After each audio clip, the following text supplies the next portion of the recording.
Hello and welcome to the FatBOSS guide to Hans'gar and Franzok on Mythic in the Blackrock Foundry. Yes, and this encounter is very fucking scary now. It is pretty scary. There's a new stamper phase they've introduced where it's not patterns and instead they're smart and they'll land where you're stood.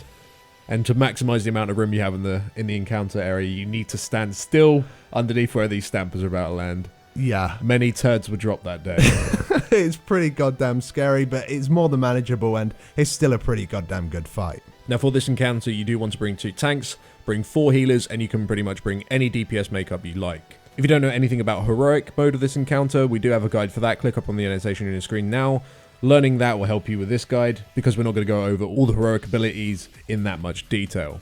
So to start off about this fight, like I said at the start of this video, it's all about these smart stampers that have been introduced. Now when a smart stamper sequence starts, any belt, any location that a stamper can land in the room, if a player is stood on top of it, it will then be marked for stamping, and a light will come underneath that player, and after around 8 seconds, a stamper will then land on that belt and will remain there for a long period of time, blocking any movement on top of that area, but it will not actually create line of sight. Now because these stampers will land on literally wherever any player is, the idea is that you need to move as a group rather than individual players, moving to the next belt as you go just before the previous stamper lands. But what you need to do is make sure that you do not move ahead of your group, because you trigger the next one too early and you'd end up having to move more than you actually need to. So while these smart stampers are going on, you can either move as one big group of 20 players or 2 groups of 10. Now, we'd actually recommend you go as 2 groups of 10 because of the mythic changes to Body Slam. Now, Body Slam is very similar to the way it worked on Heroic. The boss will place a marker above a player and jump on them, dealing damage to anyone nearby and increasing the amount of physical damage they take, whilst placing a dot on the entire raid. However, on Mythic, the damage taken from the initial hit of Body Slam is not only much higher, it is also spread between all of the players hit. Now this might sound like you want to kind of go around it as a single group, however on Mythic, the increased physical damage that you take is 50%, and during these stamping presses, the smart stamper phases, the bosses will actually do 4 body slams back to back. Now this means by the end of the body slam sequence, if you're in one group, all players will be taking 200% extra physical damage whilst having this dot on them, and the dot does hit very, very hard. Whereas if you're in 2 different groups, on average you'll have all players taking 100% physical damage with that dot on them, so it's much, much less. Now the amount of damage the initial body slam does, which is spread between all of the players, isn't really the hardest part to heal. It is only 500k spread between everyone, so it's not a huge amount of damage. It's really the dot that follows afterwards. So having these 2 groups of 10 players does actually reduce the amount of healing you will need to do on average. Now guilds have actually killed with the boss being in one group, so it's entirely up to you. If you're confident that you can do it in one group and that you have lots of CDs available just to reduce the amount of damage you're taking, then go for it. We'd honestly recommend splitting up and going into 2 groups just to reduce the amount of healing that you have to do overall. So when you are using 2 groups, what you want to do is you want a melee group with your tanks and 2 healers. You want these guys to be stood on like the 3rd row, as you can see from the image on your screen now, right on the left hand side. As the stampers start spawning, you just need to make sure that you move every 6 seconds or so, move all the way towards the right. As soon as you get on the far right, you then move forward once, you're now on the 4th row, and then you wrap back around towards the left. And by the time you reach the far left, the phase should have ended. And the other group, which should be your range group with, again, 2 healers, you need to make sure that you move the exact same way, but start on the 1st row rather than the 3rd. Now during each smart stamping press phase, you need to make sure that you do use at least 1 healing cooldown. You will get 4 body slams in a row, as Alex said. This is quite a lot of damage on the raid. You can't just like out heal it. You will need to use something. We'd recommend you only use 1 CD per phase and just combo it with either a Fox or an Amp just to increase everyone else's healing as well. So to summarize this phase, be in 2 groups of 10, 1 on the 1st row, 1 on the 3rd. Move as a group towards the right each time a stamper is about to land. Make sure that you don't go rushing ahead because you completely fuck everyone.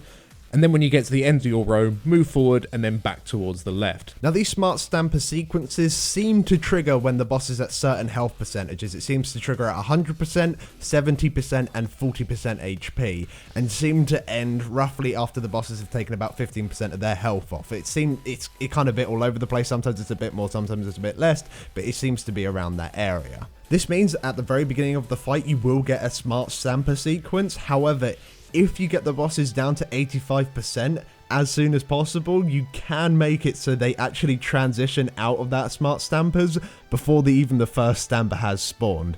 This kind of depends on your comp. We recommend just bloodlusting and using all your cooldowns on the pool and just trying to get them to 85%. Just avoid it. You completely avoid it, but there will be the orange markers saying you're about to get hit, you need to move. Just relax, nuke the bosses, and you should be fine. If your DPS isn't up to it, though, you will have to do the smart stampers from the very beginning of the fight. Now, the rest of the fight is relatively the same. The normal stamping presses phase, where you don't have the smart stampers, it's just the patterns, they are still in, and they just come in whenever they want. And the patterns, there may be 1 or 2 new ones, we're not 100% sure, but still move out of shit. It's not very difficult. It's more important that you move and not die rather than get your last cast out nice and simple. But it does seem that these stamping presses do seem to land slightly quicker, so you need to be a bit quicker at moving during this time.